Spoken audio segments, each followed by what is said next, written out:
Bom dia, boa tarde ou boa noite. Nós somos os alunos do 5º período de Ciências Contábeis do Centro Universitário Univel. Viemos apresentar para vocês a importância da contabilidade no ramo de engenharia civil.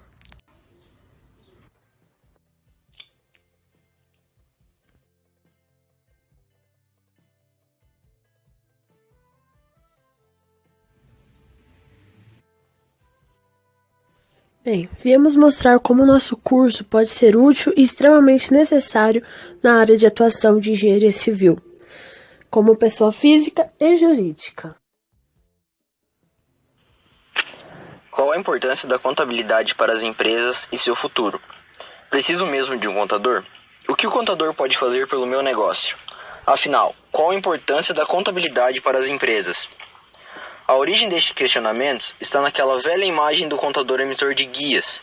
É quando o profissional contábil ficava apenas no básico e não era visto como um parceiro ou mesmo um consultor.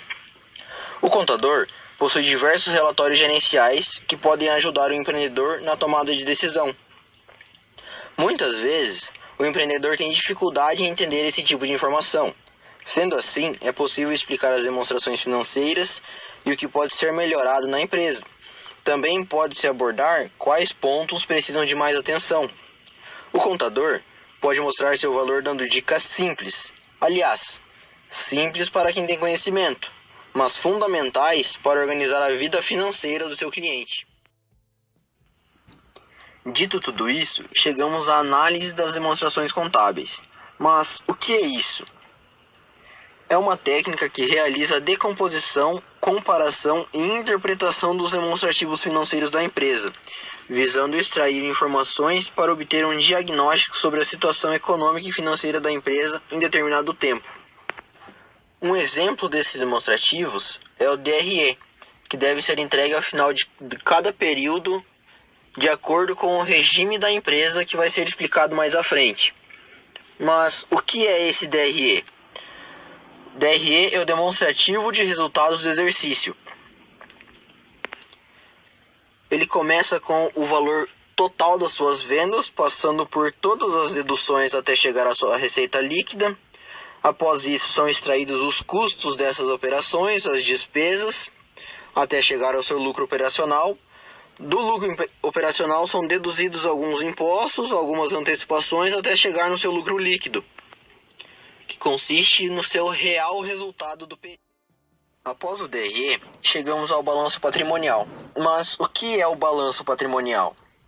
É um relatório contábil gerado após o registro de todas as movimentações financeiras de uma empresa em determinado período. Essa demonstração informa toda a situação patrimonial, ou seja, os bens, direitos e obrigações de uma empresa. Além disso, é possível identificar todos os investimentos e suas fontes de recurso.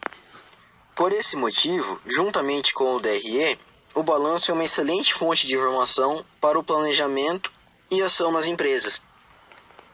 A estrutura do balanço é dividida em ativo, passivo e patrimônio líquido a grosso modo, conforme Lei 6.404 de 1976.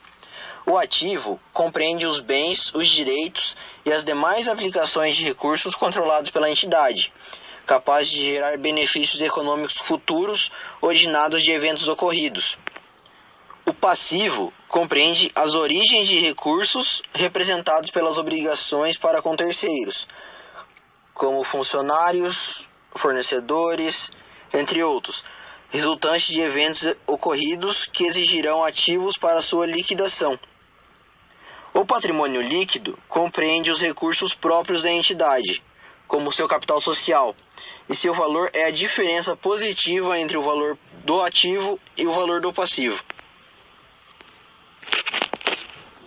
O ativo e o passivo são subdivididos em circulante e não circulante. O ativo circulante abrange todos os valores realizáveis no exercício social subsequente. O ativo não circulante abrange o grupo de bens de permanência duradoura, como um carro, um imóvel, entre outros, destinados ao funcionamento normal da sociedade e do seu empreendimento. No passivo circulante, são escrituradas as obrigações da entidade, inclusive financiamentos para aquisição de direitos do ativo não circulante quando se vencerem no exercício seguinte. No caso de o ciclo operacional da empresa ter duração maior que a do exercício social, a concepção terá por base o prazo desse ciclo. O passivo circulante, por sua vez, seria no caso de o ciclo operacional da empresa ter duração maior que a do exercício social e a concepção terá por base o prazo desse ciclo. O patrimônio líquido é constituído por capital social, reservas de capital, ajustes de avaliação patrimonial, reserva de lucros, ações em tesouraria e prejuízos acumulados. Ao final de tudo isso, a soma de ativos deve ser a mesma da soma de passivos com o patrimônio líquido, resultando assim numa diferença de zero. O profissional de engenharia civil pode optar em trabalhar em vários ramos como pessoa física, como, por exemplo, na construção civil, que é um dos ramos mais procurados pelos profissionais, e trabalha principalmente com os materiais de construção e os processos construtivos na obra. Outro ramo também é o cálculo estrutural, no qual esse engenheiro ele trabalha com a teoria das estruturas, como as estruturas metálicas, de madeira, pontes e o comportamento de edifícios. Também temos o engenheiro que trabalha com estradas e transporte. Ele busca a construção, manutenção e planejamento de sistema de transporte, visando diminuir os congestionamentos. Temos também o engenheiro hidráulico, que planeja obras de aproveitamento hídrico, esgoto, abastecimento de água, controle de enchentes. Também temos o engenheiro geotécnico, que trabalha com a mecânica dos solos, escavações, fundações, barragens de terra. E o engenheiro de segurança do trabalho, que tem a responsabilidade de zelar pela integridade física do trabalhador, visando sempre reduzir os riscos de acidente de trabalho. A qual você deve ter atenção antes de trabalhar no exterior é com o seu currículo. Para os engenheiros que querem morar fora, as competências principais que podem fazer brilhar os olhos dos recrutadores são forte experiência na área, já ter feito um intercâmbio, saber falar o idioma do país de destino. E algo que pode ser um diferencial é ter trabalhado em uma multinacional ainda aqui no Brasil.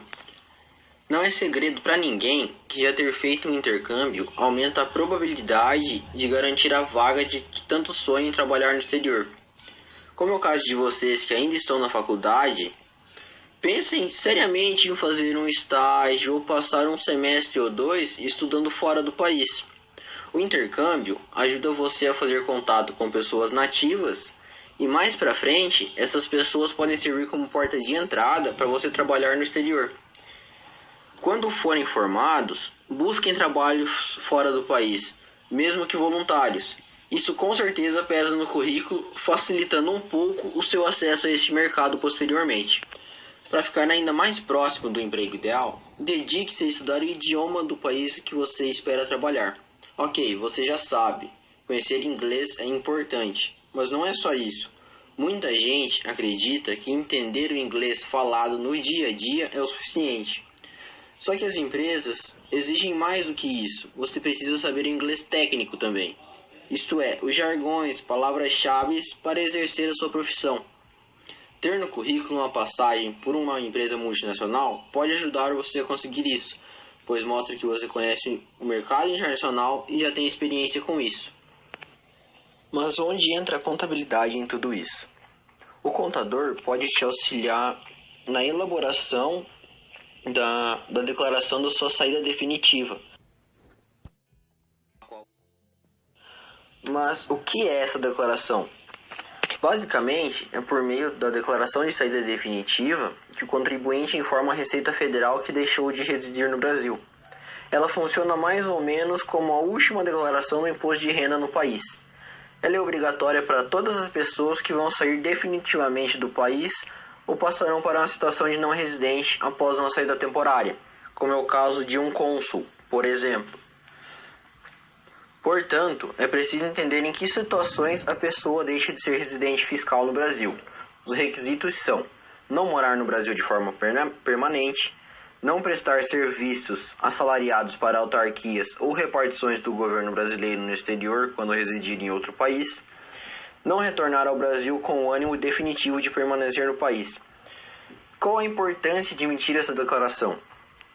A declaração de saída definitiva é fundamental para que o cidadão se mantenha regularizado perante a Receita Federal e não tenha mais a obrigação de enviar a declaração de imposto de renda, o seu IR, anualmente. Essa prática também evita a dupla tributação, que pode acontecer quando existe a obrigação de pagar impostos no país de residência e declarar o IR no Brasil.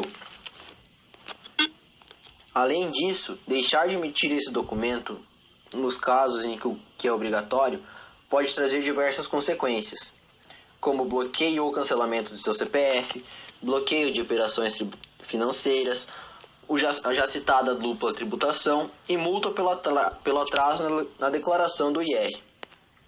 Mas como fazer a emissão dessa declaração?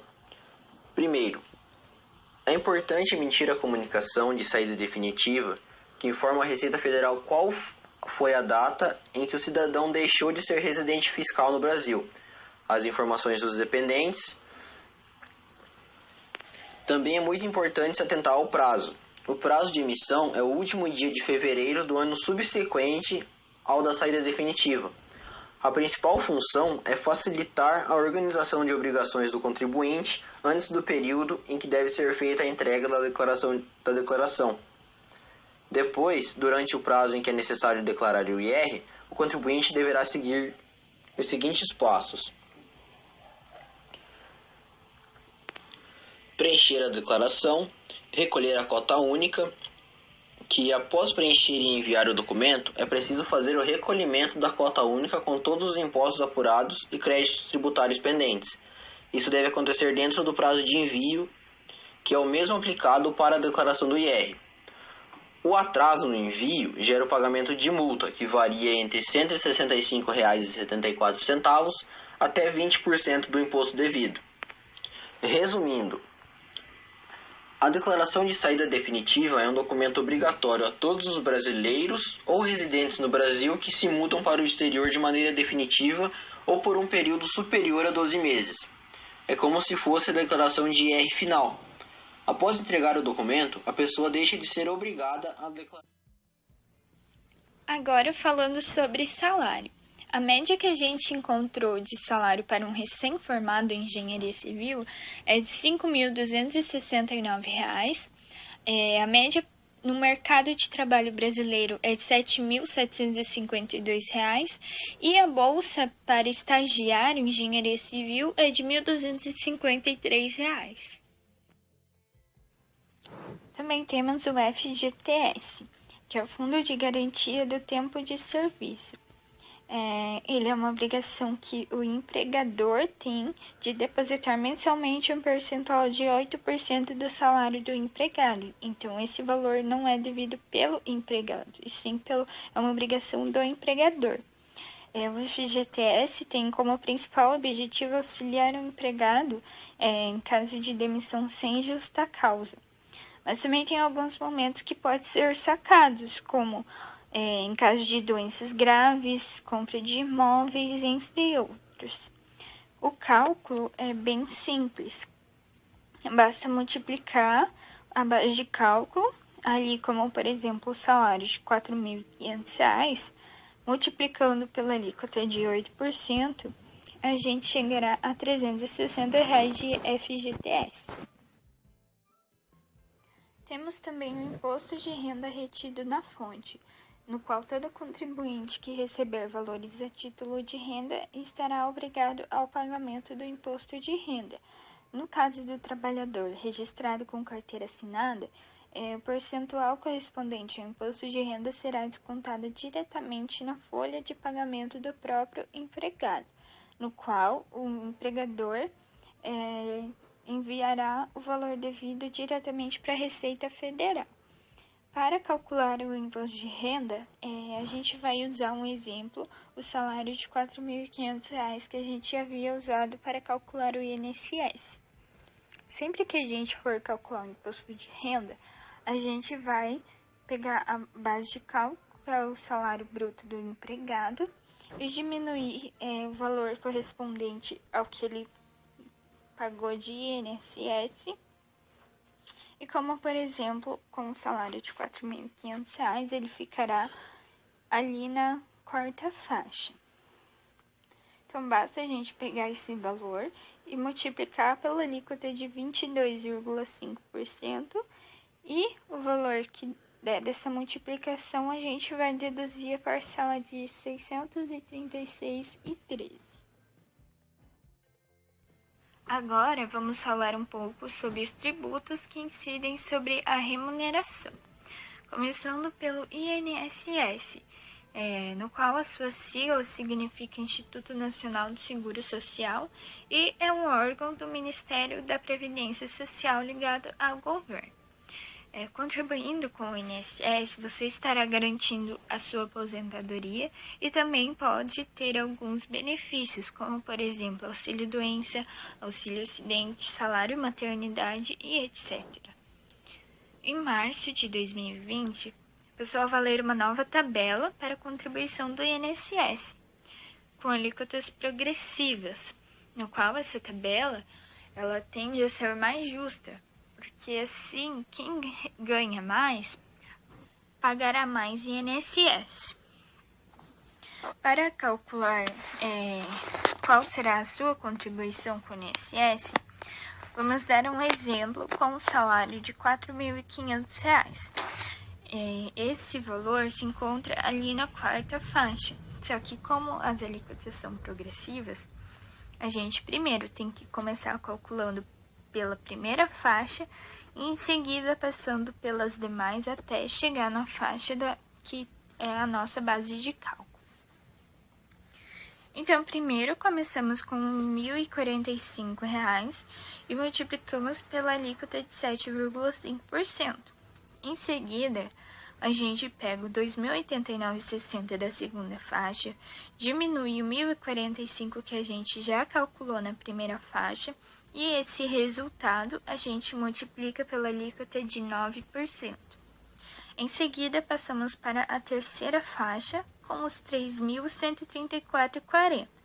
Diminuímos o R$ 2.089,60 que já havíamos calculado anteriormente e multiplicamos pela alíquota de 12%. Em seguida, chegamos à nossa base de cálculo de 4.500. Então, pegamos o 4.500, diminuímos os 3.134,40 e multiplicamos pela alíquota de 14%. Então, para chegar ao resultado final da sua contribuição com o INSS, basta somar o valor que deu em todas as faixas, chegando assim ao valor total da sua contribuição. Então, para você que não pretende ter um chefe e pretende abrir seu próprio negócio, seja ali um prestador de serviço, um comércio ou uma indústria, no caso de engenharia seria uma prestadora de serviço, o primeiro passo que você deve ter é ir até um escritório de contabilidade. Por quê? Porque o escritório de contabilidade ele vai saber te auxiliar a como fazer a abertura dessa empresa de uma forma mais simplificada, de uma forma mais rápida do que se você mesmo fosse fazer, né?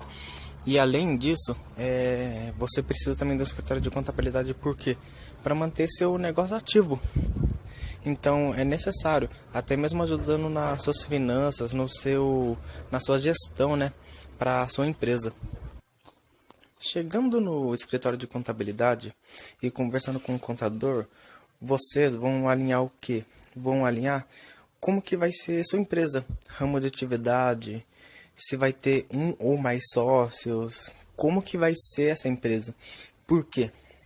Porque vai precisar ser feito o contrato social. O contrato social, toda empresa contém, que basicamente descreve tudo sobre a empresa.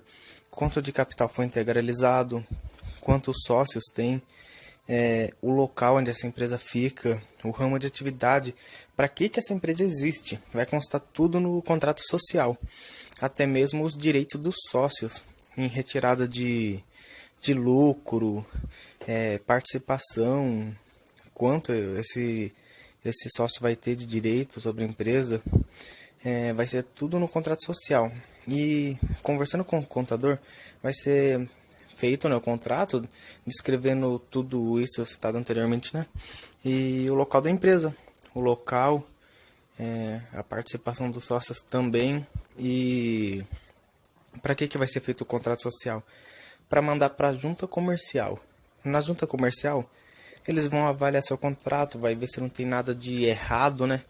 Vai verificar a viabilidade do nome, entre outras partes, né?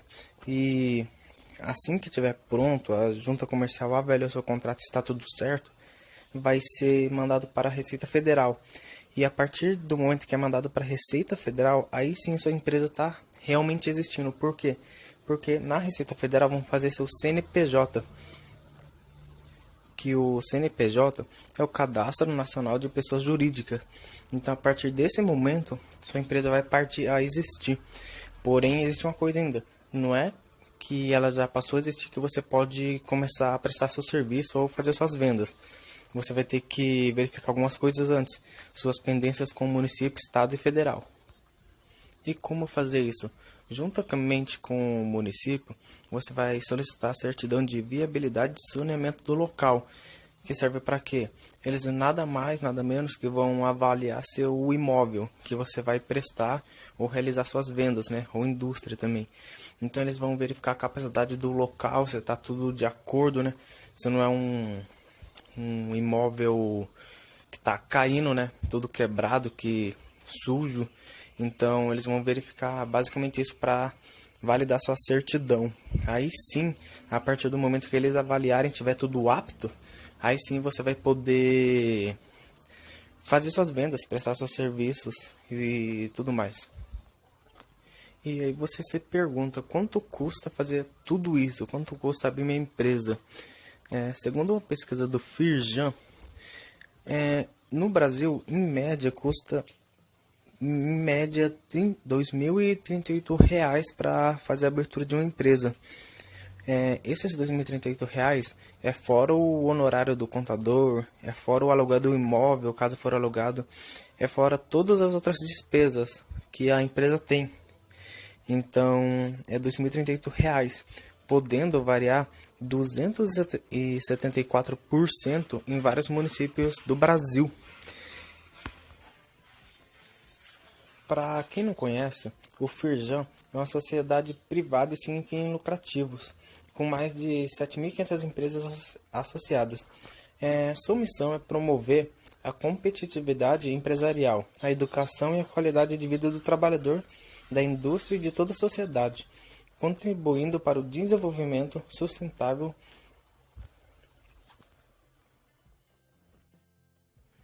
Então agora nós vamos falar sobre o empresário individual, também conhecido como EIRELI. O empresário individual, ele é conhecido como firma individual. É o empresário que exerce em nome próprio uma atividade empresarial como titular do negócio. Este é um modelo bem conhecido de empresa para quem não pensa em ter sócios e quer formalizar as suas atividades. Ou seja, é ideal para profissionais que atuam sozinhos, como autônomos e profissionais liberais. Um ponto bem importante da EIRELI é que para se constituir uma EIRELI é necessário um capital social de no mínimo 100 salários mínimos. Então, só explicando o que é o capital social, ele é um investimento inicial feito pelos sócios ou acionistas de uma empresa para colocá-la em funcionamento.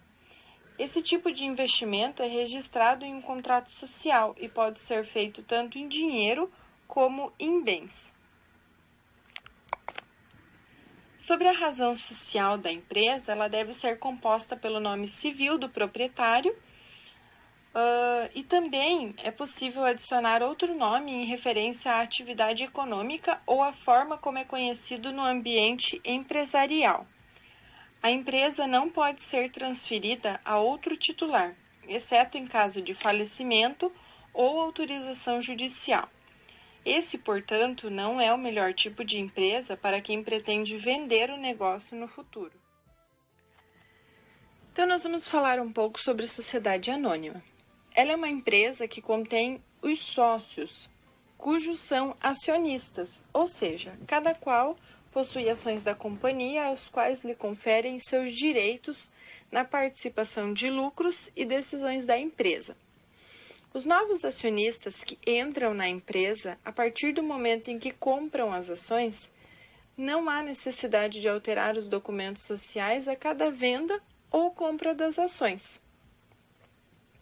Nós temos aqui na sociedade anônima a sociedade anônima aberta e a fechada. Resumindo, a sociedade aberta, elas são cujas ações são negociadas em bolsas de valores. Já a sociedade anônima fechada, ela obtém os seus recursos dos acionistas e é controlada por eles ou por terceiros. Então, agora nós vamos falar sobre a sociedade limitada. Aqui nós colocamos algumas características, alguns pontos interessantes sobre a sociedade limitada. A sociedade limitada é o mais comum, é um tipo mais comum de sociedade. Ela é formada por 2 ou mais sócios, né? Ela pode ser indicada para pequenos empresários. Todas as responsabilidades dos sócios vão estar descritas no contrato social a partir do momento da abertura da empresa. Todas as suas devidas responsabilidades. No contrato social, ainda pode ser exigido a formação de um conselho fiscal e suplente, que serve para acompanhar a entidade, fiscalizando as demonstrações financeiras e as modificações de capital. Ela pode ser composta por 3 ou mais membros. Também pode ser por sócios ou por não sócios, por pessoas de fora da empresa.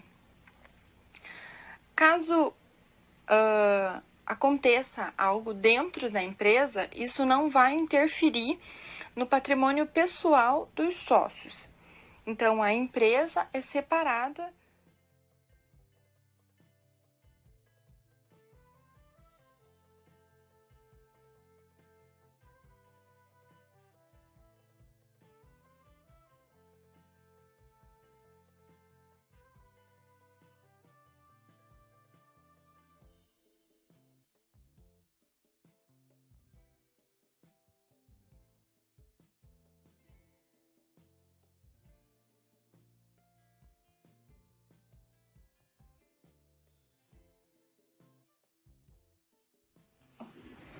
O que são os regimes tributários?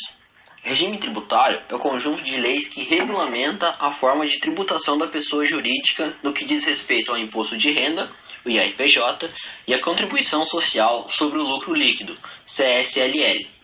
A variação dá-se nas alíquotas de imposto e na base de cálculo, que pode ser a partir do lucro presumido ou do lucro real. A pessoa jurídica no Brasil ainda pode ser optante do regime tributário simplificado, o Simples Nacional, que além dos impostos já citados, também inclui em uma mesma guia as contribuições municipais, estaduais e federais. O microempresário individual, o MEI, não é um regime tributário, e sim uma figura empresarial que regulamenta enquanto pessoa jurídica o trabalhador autônomo. Ele funciona sob o regime do Simples Nacional. Simples Nacional. O Simples Nacional é um regime tributário facilitado para micros e pequenos empreendedores. E ele é facilitado por um motivo, porque todos os seus impostos que a empresa contém é pago em uma única guia. E para realizar esse cálculo de quanto por cento, né, eu vou pagar de imposto, é em base ao faturamento da empresa. Por exemplo, uma empresa que fatura até 180 mil anual, ela paga 6% de imposto no Simples Nacional, que esse 6% de imposto é rateado entre vários impostos, como o IRPJ, a contribuição, INSS, o PIS, o COFINS. Então, por isso que ele é um regime tributário facilitado, porque ele se baseia no faturamento da empresa. Então, quanto mais a empresa faturar, ela tende a pagar mais imposto. E se der uma decaída, se ela começar a faturar pouco, sucessivamente ela vai pagar menos imposto também, diferentemente dos outros regimes tributários, como lucro presumido e real, que eu já vou explicar. E o que é necessário para se enquadrar no Simples Nacional? O primeiro passo é ver o faturamento da empresa, que se ela fatura até 4,8 milhões anuais. Se você faturar até isso, o primeiro passo já está certo, você já pode se enquadrar no Simples Nacional. O segundo passo é você verificar se a atividade que você vai exercer está presente na lista de atividades do Simples Nacional. Por exemplo, o Simples Nacional ele tem uma lista de atividades, né, que podem e que não podem se encaixar, né, nesse regime tributário.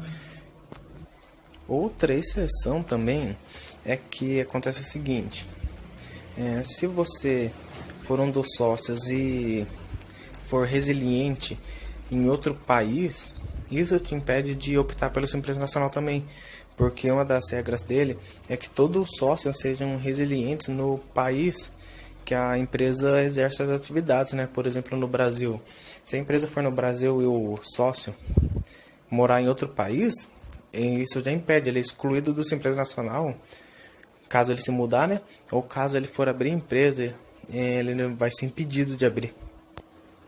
E para realizar também o cálculo do Simples, o Simples Nacional ele se dá por anexos, que no caso é o anexo 1, 2, 3, 4 e 5, sendo o anexo 1 para empresas de comércio, o anexo 2 para empresas de indústria, anexo 3 para empresa prestadora de serviço, o anexo 4 também é para empresas prestadoras de serviço, só que empresas que são mais específicas, como serviços de advocacia.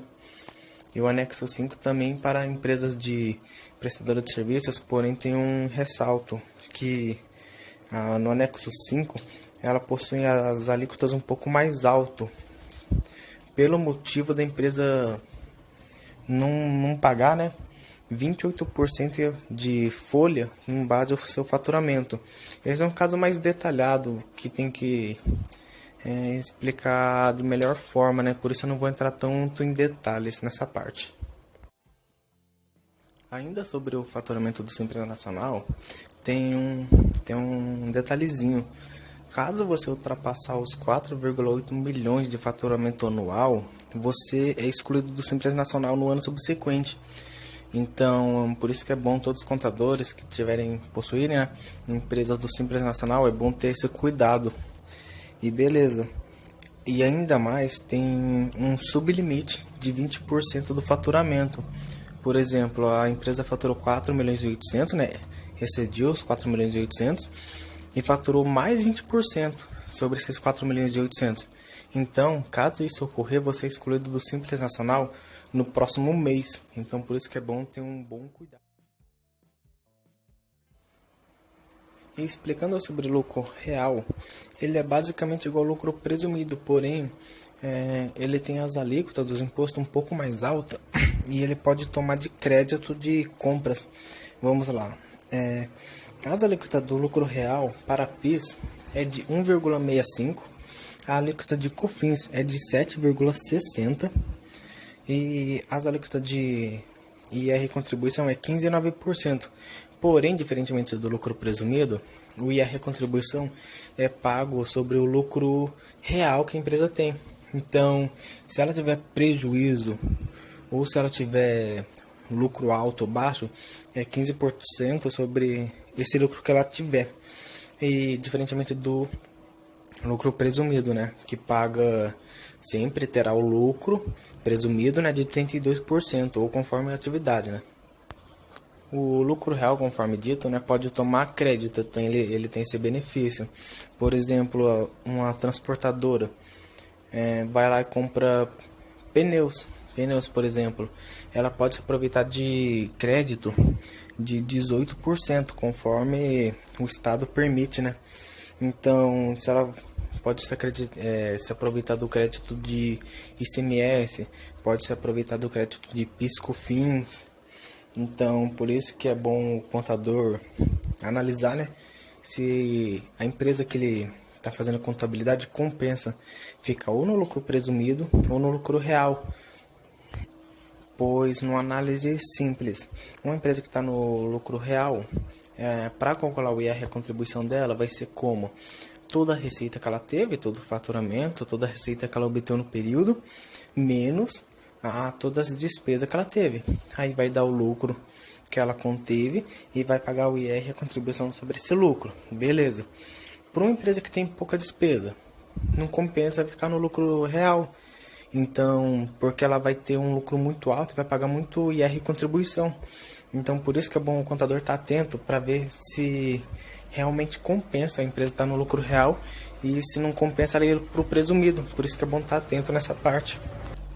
E de minha parte é isso só. Obrigado. O lucro presumido é uma forma de tributação simplificada. E como que funciona? Ela paga os impostos separadamente. Por exemplo, ela paga 0,65% de PIS, ela paga 3% de COFINS, ela paga 15% de IR e ela paga 9% de contribuição. Beleza, explicando cada um. O lucro presumido, né, é uma forma de tributação simplificada. Então, como que funciona? Ela é em base ao faturamento da empresa. Beleza. A empresa faturou 50 mil. Ela vai pagar 0,65% de PIS, 3% de COFINS. E o IR, a contribuição, é calculado um pouco diferente.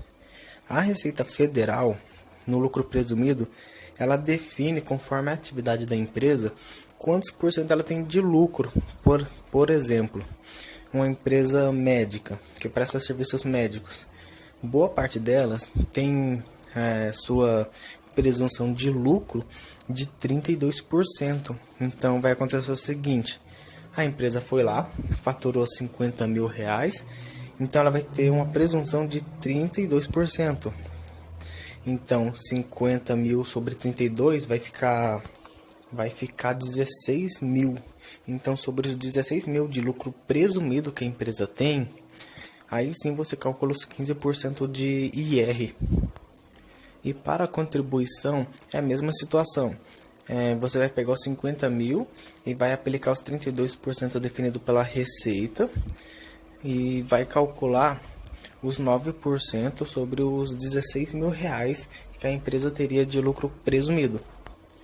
E no lucro presumido, a desvantagem dele é que acontece o seguinte: no lucro presumido ela não pode tomar crédito. Por exemplo, a empresa vai lá e compra produtos, né, para poder manter sua empresa ativa. Então, quando ela comprar esses produtos, ela não pode tomar crédito de nada. Então, por isso que é bom o contador estar atento também, ver qual regime se encaixa para a empresa.